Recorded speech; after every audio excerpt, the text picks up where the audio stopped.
Oke, Assalamualaikum warahmatullahi wabarakatuh. Ibu Tantu Ulina, hari ini kita coba uji kemampuan pemahamannya selama di pendalaman materi juga di lokakarya. Jadi memang lebih titik beratnya ke lokakarya ya, Ibu. Sehat ya Ibu ya hari ini. Alhamdulillah sehat, Bu. Oke, PPL-nya udah selesai Bu? Satu lagi PPL? besok. Oke. Oke, yang pertama saya mau tahu di PAI itu apa aja Ibu mata pelajarannya? Ya, Mata ini pelajaran PAI itu apa saja? akidah akhlak, fikih, Quran hadis, sejarah peradaban Islam. Udah itu aja, Bu. 5. Akidah dan akhlak tadi, Bu. Satu kan. Akidah, Oke, akhlak, iya, PAI, fikih, Quran hadis, dan SPI, iya, sejarah peradaban Islam. iya. Akidah dan akhlak dibedakan ya, Ibu Iya, ya. Bu. Oke. Em, Kemudian Ibu kalau di awal pembelajaran Iya. apa saja yang Ibu lakukan ketika di awal pembelajaran? Karena kan di kegiatan pembelajaran itu kan ada tiga, ada pembukaan atau awal, ada kegiatan inti, kemudian ada penutup. Nah, di awal itu apa ya Ibu ya? Di pembukaan lah kita bilang. Apa aja yang Ibu lakukan? Asesmen awal, Bu. Asesmen awal. Kayak mana itu Bu asesmen awal? Mem- Melihat bagaimana perilaku peserta didik itu, Bu.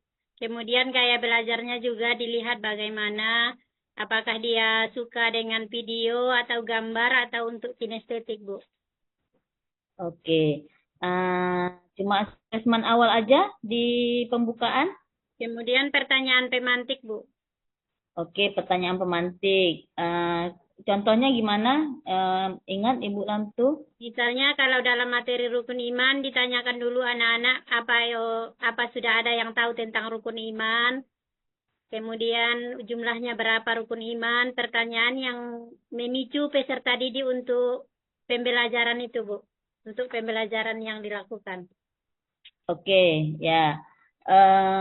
Salah satu di modul ajar itu kan ada P5 dan PPRA. Ya, Bu. Oke, kepanjangannya apa ya Ibu? P5, Bu. Iya, P5 Proyek apa? penguatan, PPRA apa? P5 proyek penguatan pelajar Pancasila, Bu. Oke, kalau PPRA? Proyek penguatan pelajar rahmatan lil alamin, Bu. Oke, yakin ya Bu? Oke, Ibu bisa contohkan, kan ada banyak tuh elemennya Bu kan? Elemen-elemen di dalam P5 kan? Di P5, P5 lah dulu. Kan banyak tuh elemennya. Hmm, apa aja yang elemen ya Ibu, yang bisa Ibu sebutkan? Gaya hidup berkelanjutan pada fase fase pada fase A sampai D, Bu. Oke, Fase A sampai C. Contohnya kalau pada P5 pada PAUD itu contohnya aku cinta Indonesia, yang itu, Bu. ya. Terus, Kan aku sayang bumi itu untuk fase PAUD, Bu. Kalau ya. contohnya untuk fase A sampai SD, SMP, fase A, B, C, D, E, contohnya gaya hidup berkelanjutan, Bhinneka Tunggal Ika, bangun jiwa ragaku, kearifan lokal, kewirausahaan, itu aja, Bu. Kalau untuk SMK tentang rekayasa teknologi, Bu. Oke, sudah. Yang udah pernah, bukan udah pernah, yang kira-kira Ibu mau jalankan. Gini dulu, di sekolah Ibu ada nggak, sudah kurikulum merdeka nggak? Sudah kurikulum merdeka, Bu. Cuman belum diaplikasikan yang P5-nya, Bu. Oh, P5-nya belum. Belum, Bu. Oke, ya kira-kira kalau mau diaplikasikan, apa yang akan Ibu aplikasikan? P5, PPRA-nya yang mana gitu? Kira-kira kalau mau diaplikasikan. Tentang yang mengolah sampah, Bu. Ya, bisa lengkapnya Ibu, maksudnya bagian elemen apa gitu. Mungkin Ibu ingat, maksudnya elemen ini kegiatannya apa gitu, Ibu. Kearifan gaya hidup berkelanjutan, Bu. Sistem pengolahan sampah plastik. Oh, gaya hidup Gaya hidup berkelanjutan. berkelanjutan sistem pengolahan sampah plastik, Bu. Oke. Oke. Ibu tahu nggak bedanya sumantif dengan formatif? Kalau formatif dikerjakan pada proses pembelajaran, kalau sumatif penilaian asesmen kan, Bu?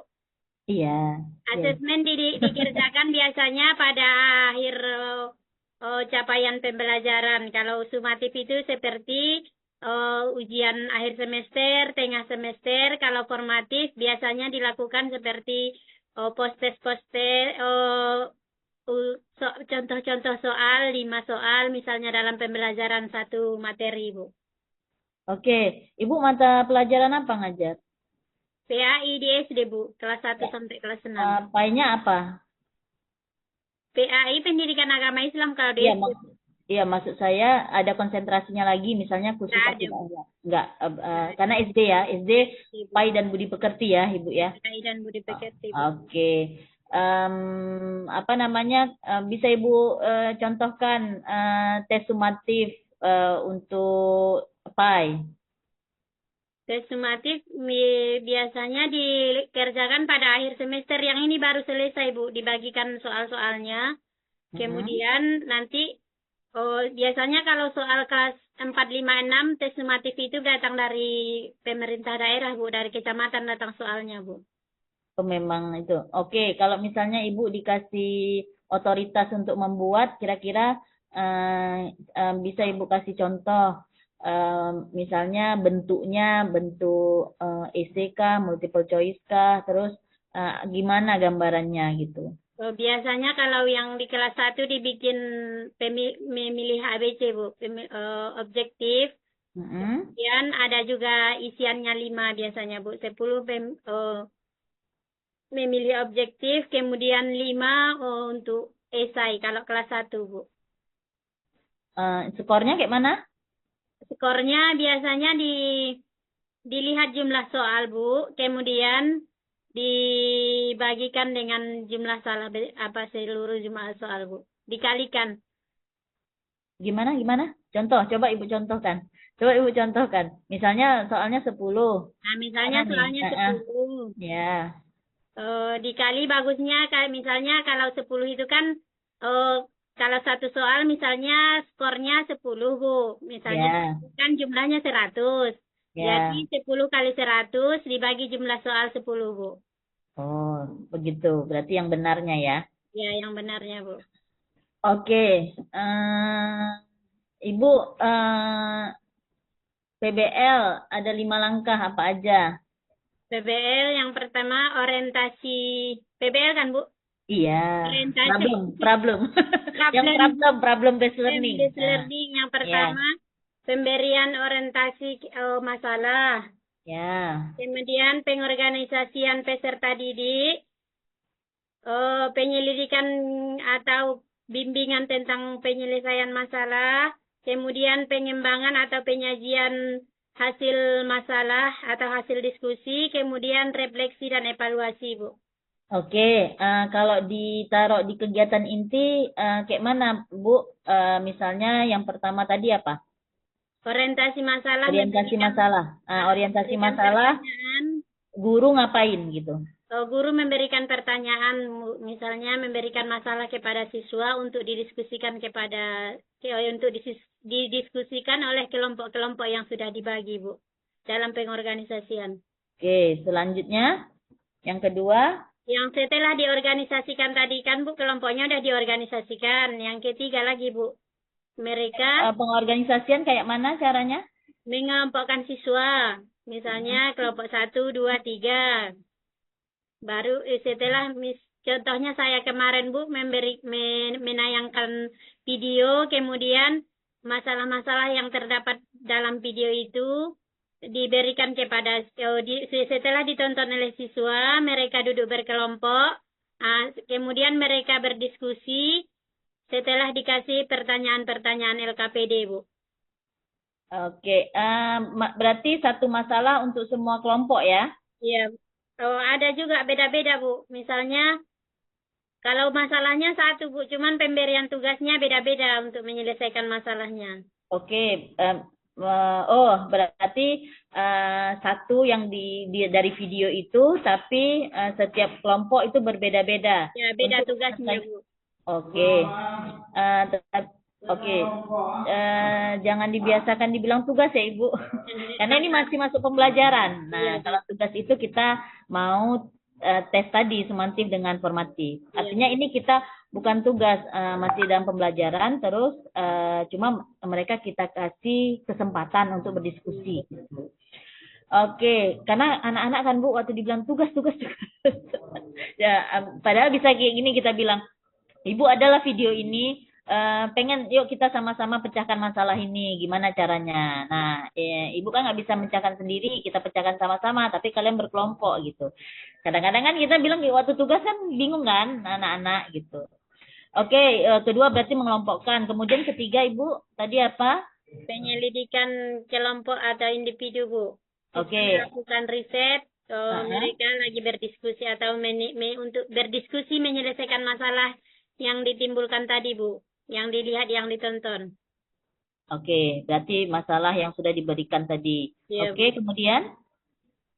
Kemudian mereka mempresentasikan hasil masalahnya. Yang sudah didiskusikan kan, Bu. Yang pertama tadi dikasih masalah. Yang kedua, secara berkelompok. Yang ketiga, mereka menyelesaikan masalah. Yang keempat, hasil penyelesaian masalahnya dipresentasikan di depan, Bu. Berarti satu-satu ya per kelompok ya, Ibu ya? Ya, satu per kelompok. Kemudian refleksi dan evaluasi tentang itu, Bu, tentang masalah yang telah diselesaikan oleh siswa, Bu. Gimana refleksinya, Ibu? Misalnya kalau untuk guru kan kalau udah tercapai pembelajarannya, Bu. Kemudian kalau untuk siswa ditanya mereka apakah sudah tahu sudah senang belajar tentang. Tunggu Ibu, ini refleksi bagian dari PBL atau refleksi bagian dari pembelajaran? Dua-duanya, Bu. Di PBL ada nggak refleksi Ibu dan evaluasi? Ada juga, Bu, refleksi. Beda Ibu. Beda. Jadi, kalau di dalam PBL ada refleksi, itu beda. Merefleksi yang tadi hasil-hasil kelompok tadi, Bu. Ya, merefleksi. Jadi evaluasi, kan dievaluasi. Mereka kan presentasi. Kemudian kan dilihat nih sama teman-temannya. Itu teman-temannya bisa kasih pendapat, bisa kasih penilaian, bisa bantah, atau bisa kasih apa gitu. Kemudian refleksi kekurangannya itu ya kita kasih. Ini kekurangannya kelompok ini gitu, Ibu. Jadi yang kelompok tadi. Nah, kalau yang yang Ibu jawab tadi yang di luar pembelajaran. Yang di luar pembelajaran, yang di dalam pembelajaran tapi di luar PBL. Oke, nggak apa-apa Ibu. Yang penting dikasih tahu. Oke, yang terakhir Ibu. PJBL. Apa aja langkah-langkah dari PJBL? Identifikasi masalah, kemudian penyusunan proyek, pelaksanaan proyek, presentasi dan evaluasi, kemudian refleksi dan penilaian diri, Bu. Oke. Ini yang pertanyaan terakhir. Jadi bedanya di mana Ibu antara PBL dan PJBL? Kalau PBL biasa dia sama menyelesaikan masalah, Bu. Kalau PJBL dia ada hasil karyanya. Contohnya kalau PJBL, kalau misalnya dalam rukun iman tadi, Bu, kalau PBL-nya dia menonton video itu hanya menyelesaikan masalah kemudian dipresentasikan. Kalau PJBL misalnya anak-anak itu disuruh membuat karya, contohnya pohon rukun iman, atau hiasan dinding tentang rukun iman, Bu, kalau PJBL. Oke, mantap Ibu Lampu. Nggak usah tegang kali Ibu. Oke, terima kasih Ibu. Alhamdulillah jawabannya sudah saya terima dan saya nilai. Boleh ditutup. Assalamualaikum. Assalamualaikum warahmatullahi wabarakatuh.